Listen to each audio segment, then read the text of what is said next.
Assalamualaikum warahmatullahi wabarakatuh. Perkenalkan, nama saya Poppy Hazizah, BP 2015. Baiklah, saya akan menampilkan tentang laporan praktik kerja lapangan pada Ponpes Sumatera Tawalib Parabek Bukit Tinggi. Nah, bab 1, pendahuluan. Yang pertama itu ada latar belakang PKL. Nah, kenapa saya memilih Ponpes Sumatera Tawalib Parabek, yaitu karena dengan adanya program PKL akan menjadikan mahasiswa dapat memiliki kemampuan untuk mengamati, mengkaji, serta menilai antara teori dan kenyataan yang terjadi di lapangan, dan pada akhirnya mahasiswa dapat meningkatkan keterampilan hard skill dan soft skill-nya dalam menghadapi permasalahan dan persoalan yang terjadi dalam bentuk aplikasi teori maupun kenyataan yang sebenarnya. PKL ini sangat penting bagi mahasiswa yang dikarenakan dengan diadakannya praktek kerja lapangan, ini mahasiswa dapat mengetahui sejauh mana perkembangan cara kerja dan hal yang lainnya yang berhubungan dengan dunia kerja. Apakah terdapat perbedaan antara teori dan praktiknya. Selain itu, PKL dapat menjadi bekal bagi mahasiswa untuk menghadapi dunia kerja. Yang kedua yaitu ada tujuan PKL. Tujuan diadakannya PKL bagi mahasiswa yang pertama, mahasiswa mampu melakukan kerjasama tim dengan perusahaan tempat praktik. Yang kedua, mahasiswa mampu melakukan sendiri secara mandiri praktik di bawah bimbingan tenaga pendamping di perusahaan. Yang ketiga, mahasiswa mampu mengkaji, mengobservasi realitas dan teori dalam praktik di perusahaan yang kemungkinan terdapat perbedaan. Yang keempat, mengkaji permasalahan praktik dunia kerja dan mampu memberikan alternatif pemecahan sesuai dengan teori yang ada. Yang ketiga yaitu ada manfaat PKL, yaitu bagi Politeknik Negeri Padang. Yang pertama, menjadikan lulusan yang siap pakai dan siap kerja dan mampu bersaing di tingkat nasional maupun internasional. Yang kedua, menciptakan hubungan baik antara perusahaan atau instansi dengan Politeknik Negeri Padang. Yang kedua, bagi perusahaan atau instansi, yang pertama sebagai sarana untuk mengetahui kualitas pendidikan di Politeknik Negeri Padang. Yang kedua, sebagai sarana untuk menjembatani hubungan antara perusahaan dengan Politeknik Negeri Padang. Yang ketiga, bagi mahasiswa, yang pertama mendapatkan pengalaman dan bekal ilmu pengetahuan dari perusahaan atau instansi. Yang kedua, dapat meningkatkan kemampuan hard skill dan soft skill-nya. Nah, yang bab kedua yaitu ada profil entitas. Yang pertama itu sejarah berdirinya Ponpes Sumatera Tawalib Parabek Bukit Tinggi. Dimulai pada tahun 1910, Syekh Ibrahim Musa Parabek membuka pengajian halaqah kembali dari menuntut ilmu di Makkah selama 9 tahun. Tahun 1916, pengajian halaqah diberi nama Muzakatul Ikhwan. Setelah kembalinya Syekh Ibrahim Musa kali yang kedua dari Makkah selama 2 tahun. Tahun 1918, Muzakaratul Ikhwan atau Jamiatul Ikhwan diubah menjadi Sumatera Tawalib. Tahun 1920, belajar secara klasikal. Tahun 1929, pengaruh politik Islam nasional memasuki Sumatera Tawalib yang disalurkan lewat PARMI atau Persatuan Muslim Indonesia. Tahun 1932, Sumatera Tawalib menjadi politik PARMI. Tahun 1939, Syekh Ibrahim Musa bersama menantu beliau Haji Butanil Abdul Ghani yang baru pulang belajar dari Kairo, Mesir, membuka takausus yaitu lanjutan selama 3 tahun setelah tamat 7 tahun. Tahun 1940, kelancaran proses pendidikan di Sumatera Tawalib agak terganggu akibat antara lain masuknya tentara Da'i Nippon dan pengerahan kedaulatan RI sampai agresi Belanda. Tahun 1949, kepengurusan Sumatera Tawalib dipercayakan kepada Abdul Muiz Sultan Batungki Ameh atau menantu Syekh Ibrahim Musa. Sedangkan Syekh Ibrahim Musa lebih banyak mengajar di kelas tertinggi yaitu kelas 4 dan kelas 6. Tahun 1958, pelajaran ditambah dengan pelajaran-pelajaran umum dan kelas dibagi atas 4 tahun sampai kelas 4 dengan nama Sumatera Tawalib dan 3 tahun dari kelas 5 sampai kelas 6 dengan nama Kuliah Diyanah. Tahun 1963, Syekh Ibrahim Musa wafat. Pengelolaan Sumatera Tawalib Parabe dilanjutkan dengan mendirikan Yayasan Syekh Datuk Balindi tahun 1968. Kepengurusan Madrasah Sumatera Tawalib Parabe mengalami perubahan. Abdul Muiz Sultan Batungge Ameh menjadi koordinator sekolah, Haji Abdurrahman menjadi kepala madrasah tingkat sanawiyah 4 tahun dan Mukhtar Said menjadi kepala madrasah kuliah Diyanah 3 tahun. Tahun 1978, Madrasah Sumatera Tawalib mengalami perubahan lagi. Abdul Munir Jalal menjadi kepala sekolah dan Abdul Ghaffar sebagai wakil. Sistem pembagian tingkat sekolah tetap seperti sebelumnya. Tahun 1979, berdasarkan hasil musyawarah Yasim menjadi alumni Madrasah Sumatera Tawalib, Rektor YIN Kaukanwil Depak dan para ulama tanggal 1 Juli 1979. Mulai tahun ajaran 1979 sampai 1980, Madrasah Sumatera Tawalib Parabe menjadi 6 tahun, 3 tahun tingkat sanawiyah dan 3 tahun tingkat aliyah. Tahun 1982, pimpinan Madrasah Sumatera Tawalib dipercayakan kepada Haji Hasan Mahdi, MA, lulusan Universitas Al-Azhar Kairo. Sistem pendidikan disesuaikan dengan kurikulum Depak dan tidak mengurangi pelajaran identitas madrasah sanawiyah. Nah, yang kedua yaitu profil Ponpes Sumatera Tawalib Parabe. Nah, Ponpes Sumatera Tawalib Parabe berada di bawah naungan Yayasan Syekh Ibrahim Musa Parabe Bukit Tinggi yang diketuai oleh Haji Nazwar Nasril dan wakil ketuanya Haji Jasman Ghaffar.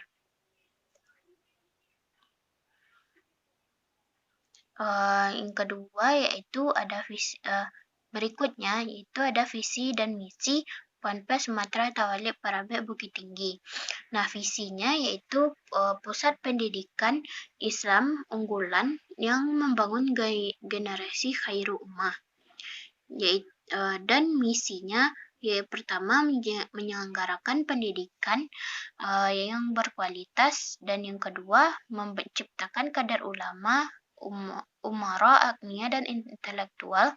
Yang ketiga, melaksanakan dan mengemban dakwah Islam. Yang keempat, menjunjung tinggi nilai-nilai moral, spiritual, dan menuju kesejahteraan dan keselamatan dunia akhirat. Yang selanjutnya itu ada core value yang merupakan nilai-nilai yang terkandung di dalam visi dan misi Ponpes Sumatera Tawalib Parabe. Yang pertama yaitu ada nilai takwa, yaitu keseimbangan nilai. Yang kedua yaitu ada nilai hikmah, yaitu ada keinginan yang kuat. Yang ketiga yaitu ahlul ilmi wal ibadah, yaitu berilmu dan beramal. Yang keempat yaitu waro'a atau integritas. Yang kelima itu ada amanah, yaitu dipercaya, dan keenam yaitu ada lain, yaitu lemah lembut. Terakhir yaitu ada istiqomah, teguh pendirian, dan birun berbuat baik. Selanjutnya yaitu ada sarana dan prasarana Ponpes Sumatera Tawalib Parabe. Yang pertama yaitu ada ruang kelas representatif, ada audio dan CCTV. Kedua, laboratorium, komputer, bahasa, dan IPA. Yang ketiga yaitu ada perpustakaan, lapangan olahraga, asrama putra dan putri, kooperasi dan kantin sehat. Yang ketujuh, hotspot area. Yang kedelapan, pokestren dan ambulans. Yang kesembilan, masjid. Dan kesepuluh, mobil operasional. Selanjutnya yaitu ada di dalam Ponpes Sumatera Tawalib Parabe yang terdiri dari bagian sekolahnya dan bagian kantornya, yaitu ada satu unit yaitu Kepegawaian Umum dan Administrasi. KUA ini merupakan unsur pelaksana administrasi pondok yang menyelenggarakan pelayanan teknis administrasi umum yang berhubungan dengan administrasi baik di sekolah maupun di asrama Ponpes Sumatera Tawalib Parabe. Nah, di dalam unit ini terdapat satu unit yang bernama unit pengumpulan zakat yang bertugas untuk mengumpulkan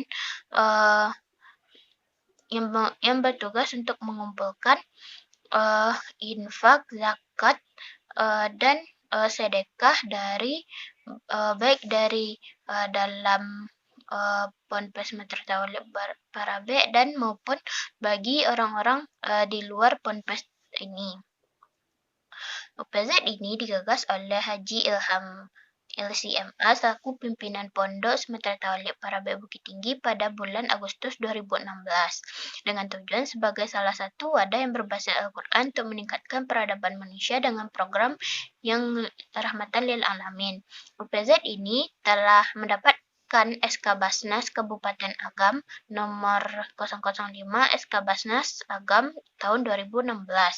Visinya menjadikan lembaga profesional, transparan, akuntabel, dan dalam memasyarakatkan Al-Quran dengan didukung zakat, infak, dan sedekah. Misinya mendidik dan membimbing masyarakat agar lebih semangat dan mendukung program-program yang berbasis Al-Quran.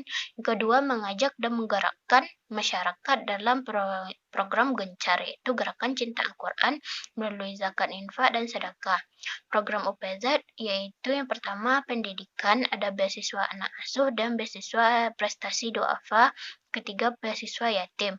Yang kedua yaitu ada dakwah, yaitu pendampingan taman pendidikan Al-Quran, Ramadan Ceria, Kurban sampai pelosok, wakaf Al-Quran, pembinaan mustahik, dan gerakan 5.000. Sedangkan untuk sosial kemanusiaan ada bakti sosial, donor darah, siaga bencana, dan barbecue, yaitu barang bekas berkualitas. Nah, yang bab ketiga yaitu ada pelaksanaan kegiatan deskripsi tempat PKL-nya, yaitu penulis melaksanakan PKL di Ponpes Sumatera Tawalib Parabe yaitu di kantor Kepegawaian Umum dan Administrasi bagian unit pengumpulan zakat Sumatera Tawalib Parabe Bukit Tinggi. Ruangan KUA terdiri dari 2 lantai, yaitu lantai pertama itu digunakan untuk TU dan lantai kedua digunakan untuk bagian humas, kantor kepala bagian KUA, dan lain-lain, serta unit pengumpulan zakat. Deskripsi kegiatan tempat PKL, yaitu pelaksanaan PKL dilaksanakan pada tanggal 13 Februari 2021 sampai dengan 20 Mei di Ponpes Sumatera Tawalib Parabe Bukit Tinggi. Penulis melaksanakan PKL di hari Sabtu sampai dengan Kamis pukul 7 sampai dengan pukul setengah 4.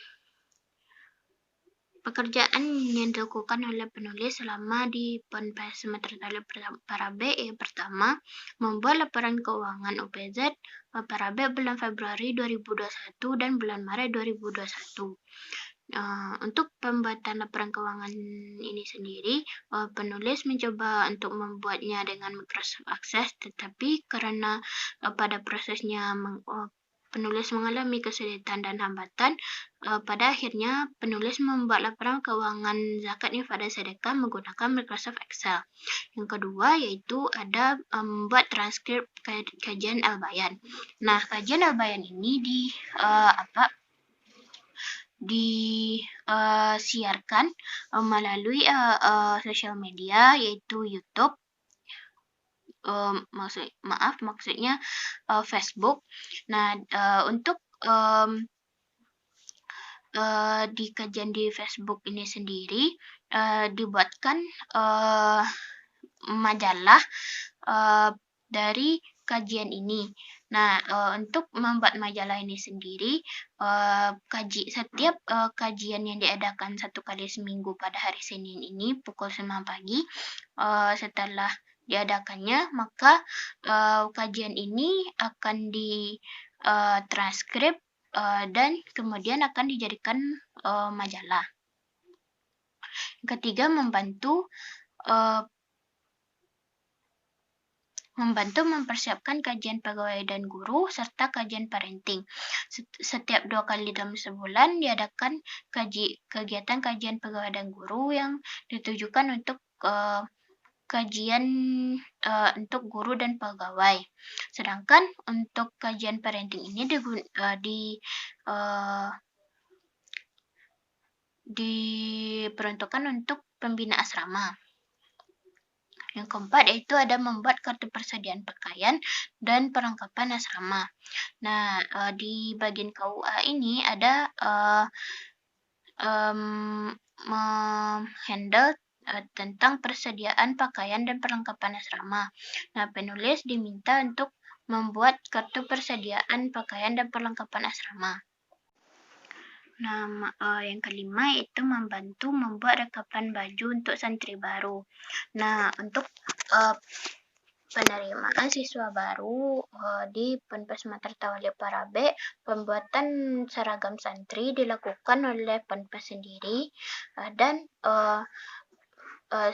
di bagian KUA ini bertugas untuk mendata dan merekap berapa baju santri yang akan dipesan dan dibuatkan untuk santri baru. Yang keenam yaitu menghitung pakaian dan perlengkapan asrama di gudang pakaian, yaitu penulis diminta untuk menghitung seberapa jumlah pakaian dan perlengkapan asrama di gudang pakaian. Yang ketujuh yaitu membungkus kalender.